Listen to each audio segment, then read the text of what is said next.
নমস্কার বন্ধুরা, আপনারা সবাই কেমন আছেন? আশা করছি আপনারা সবাই অনেক ভালো আছেন। এখন আপনারা দেখছেন ভুতুড়ে ডায়েরি 01, সাথে আছি আমি সালমা। তো বন্ধুরা, আজ আমি আপনাদের সাথে একটা ছোট্ট গল্প শেয়ার করব। তো চলুন বেশি দেরি না করে গল্প শুরু করি। তো গল্পের নাম হলো রাত গভীর। গ্রামের নাম শিউলি বাড়ি। চারিদিকে ঘন জঙ্গল আর মাঝখানে ছড়িয়ে ছিটিয়ে থাকা কয়েকটা কাঁচা বাড়ি। দিনের বেলা জায়গাটা শান্ত থাকলেও কিন্তু রাত নামলেই যেন অন্য এক জগতে ঢুকে যায় গ্রামটা। রাত তখন প্রায় 12টা। রফিক তার ঘরের জানালার পাশে বসেছিল।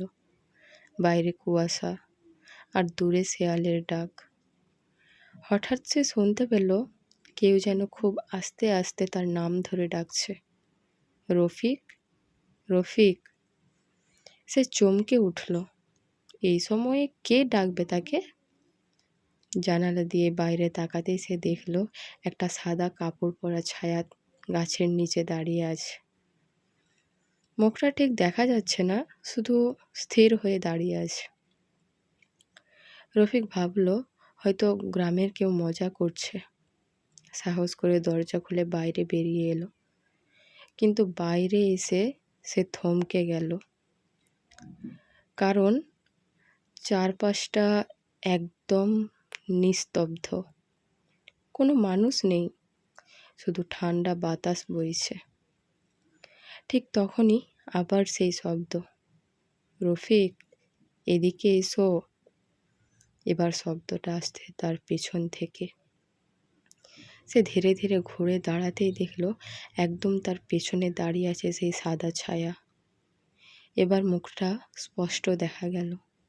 চোখ নেই, মুখ নেই, শুধু এক অন্ধকার গহ্বর।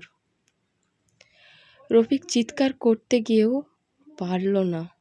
গলা দিয়ে কোনো শব্দ বের হলোই না তার পা যেন জমে গেছে মাটিতে। ছায়াটা ধীরে ধীরে তার দিকে হাত বাড়ালো আর ঠান্ডা একটা কণ্ঠে বলল, অনেক দিন ধরে তোমার জন্য অপেক্ষা করছি।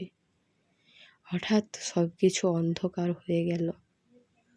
পরের দিন সকালে গ্রামের লোকজন রফিককে খুঁজতে এসে দেখল তার ঘরের দরজা খোলা, কিন্তু সে নেই।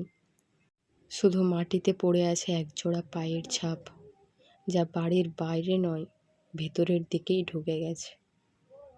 তারপর থেকে গ্রামের মানুষজন বলে, রাত গভীর হলেই এখনো নাকি শোনা যায় সেই ডাক, রফিক, রফিক। তো বন্ধুরা, গল্পটা এতটাই। কেমন লাগলো অবশ্যই জানাবেন। আশা করছি আপনাদের ভালো লেগেছে। ভালো লাগলে অবশ্যই লাইক, কমেন্ট, শেয়ার করবেন এবং ফলো করে পাশে থাকবেন। তো বন্ধুরা, আজ এতটাই। কাল আবার দেখা হচ্ছে নেক্সট কোনো একটা ভিডিওতে।